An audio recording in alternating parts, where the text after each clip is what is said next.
Hey guys, welcome to this demo. This is going to be on light logic. So the task will be to draw a sphere in Photoshop that looks like it has all of the properties that are known about light logic. And so we're going to be getting into this. This will be some review from our lecture. So first we need to identify where our light source is coming from. So here you can say in the upper left hand corner we've got our light and it's pointing down. So like there's a light source that's to the upper left hand side and it's shining down on the sphere. Because of that, and because we have a ground plane, a background like field, and a sphere, when light strikes the surface of the sphere, it creates a highlight right there, and it should be somewhat kind of circular in shape. Because of this, as well as light travels around the surface of the sphere, it'll create this border where you have the light side of the sphere and then the shadow side of the sphere. As we move into the shadow becomes darker, and the darkest area of the shadow is referred to as the core shadow. Now, interestingly enough, inside the core shadow there's actually a light area, and this is because light comes from the light source. It bounces off of the surface of the table or whatever this object is on, and then it floods back into this core shadow of the object to create a little light area. So if I turn this layer off, you can kind of see there's this little light space that's kind of emanating right here, or not emanating, but it's capturing some like light from the table, and it kind of lightens up that core shadow just a tiny bit. So that's referred to as our reflected light. And then lastly, an object that has a light source shining on it, eventually it throws a shadow onto whatever surface it's sitting on, and that is referred to as the cast shadow. Now, in order to create a file that is meaningful and actually works well, we're going to break up each of these areas into their separate components. So what I want you to do is, we'll start from the bottom and work your way up. So first we're going to have a background color, which will be something kind of like dark gray. Then we'll throw in some kind of foreground on the bottom. And then we'll bring in a sphere and a cast shadow and just have those shapes. And then once we have those shapes, we'll fill it with all of the light logic that applies to the sphere as well as to the cast shadow on the table. The first part of this exercise will be just to build the background image, so the ground here and the background space. So let's go ahead and get started with that. So what I'm going to do is I'm going to go File, New, and I'm just going to create a file that's using the default size 7x5 and 300 pixels per square inch, and I'm going to make sure it's in horizontal orientation, and then I'll hit Create. So I've got a white blank file that looks great. If I double click into my color picker right here, I've got a pretty dark gray, and you'll notice it's all the way on the left side of this color space. And you can, if you want to get the exact same color that I got, it's 28, 28, 28. And you can put that into your hexachrome field right here, and then just hit OK. So I'm going to call this my background. It's already referred to as background, but I'm just going to call it background.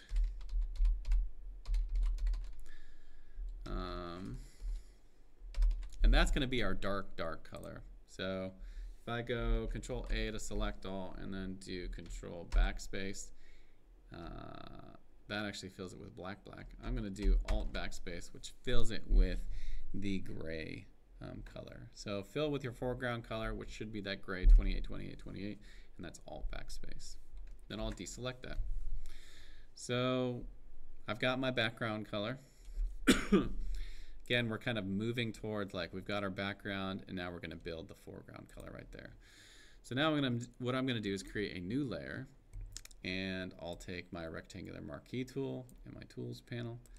I'll click and drag out a rectangle on the lower half of this part of the composition, and then I'm going to change this to a lighter gray. So I'm just going to kind of like generally reach like up towards the top, and I don't know, 60, 60, 60 seems like a good number, so I'll hit OK, and then I'll call this foreground, F-O-R-E-G-R-O-U-N-D. And foreground is like what's in the front of the composition. It's where the figure tends to stand.